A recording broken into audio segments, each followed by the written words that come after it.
Yes, it's true. Your iPhone 15 may have been actually getting more toasty than it should have.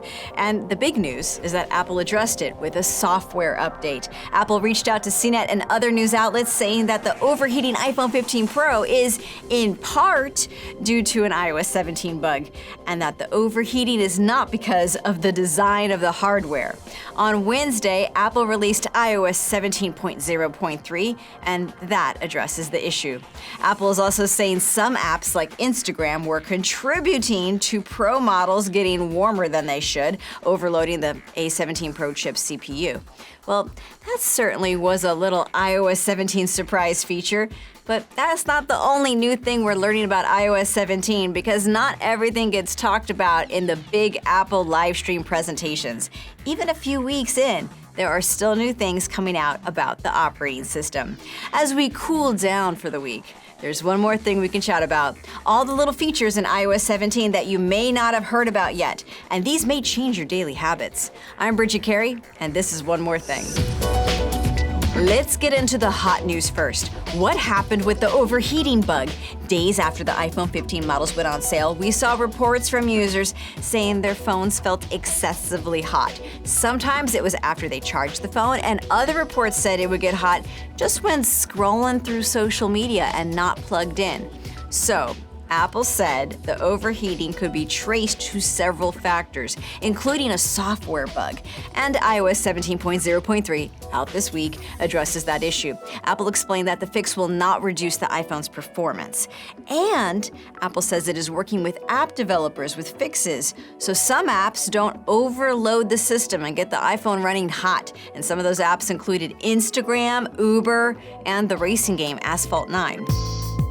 Let's get into the other iOS 17 surprises, starting with how you stream your audio content. The Apple Podcast app evolved with the release of iOS 17, and now it's become a hub for a bunch of audio content that didn't used to live in the Podcasts app. If you subscribe to Apple Music, you're going to find Apple Music radio shows in podcasts. If you subscribe to Apple News Plus, you're going to find news audio shows and feeds in podcasts.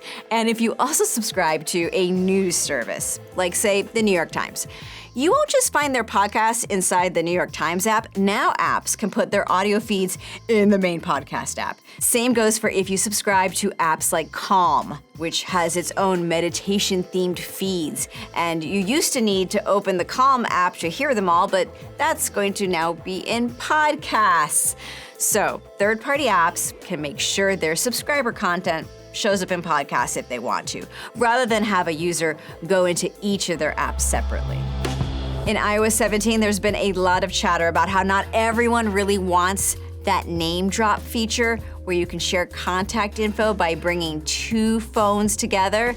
Like, do you always really want to have someone come up to you and say, hey, let's share contact info, and then there's a phone just right in front of you, and you're left in a weird spot going, oh, maybe I don't want to give you my info. Well, you can set this feature to be receive only, which means you will only receive contact info, or you could just pull away and nothing will happen. But I would practice this whole name drop thing with a friend a few times, because I was just at an event this weekend where no one knew how to make it work. People were just bumping their phones together, hoping something would happen, and yeah, nothing did. You've heard of standby mode. When the phone is connected to power and it's sideways, then you're going to see a new display feature that can show widgets or the time or photos. There are a few options. Here's a new little twist on standby. If you are using multiple MagSafe connectors, let's say you have one MagSafe stand by your desk and there's one by the bed, and on your bedside, you like to see a giant clock, but at your desk, you want other widgets on there. Well, the phone knows what you want each MagSafe stand to show. It remembers your standby settings between the MagSafes. Now, this is really only cool if you're living that multiple MagSafe stand luxury life. And it is another thing that makes you want to buy a MagSafe charger instead of just saving money and using the USB-C cable you already have around the house. But hey, now you know it exists. If you like using reminders and lists, you should play around with the type of list you can create. There's an option for grocery, and it automatically will sort your food by type, so you can be faster doing your supermarket sweep through the aisles, having all produce or dairy lumped together.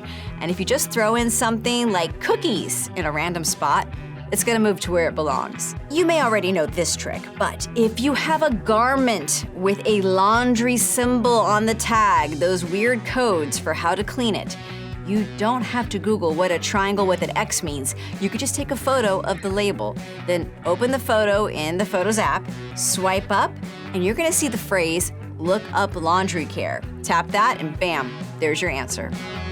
And the last trick I have for you, you can now get a crossfade effect between songs in Apple Music. The option is in Settings under Music. Just toggle on Crossfade, and there you can choose how long you want the crossfade blend between songs to last. I feel like with all these features, plus the ones that are more well-reported, like live voicemail and stickers, we're all gonna need a few more weeks to become masters of all these new things.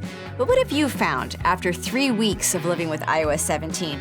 Please share in the comments. Oh, and if you have watched my last video, you know it's been a little over a week with my fine woven case. So do you wanna know what it's like? It's, to be truthful about it, I don't have any big new marks or rings from MagSafe usage.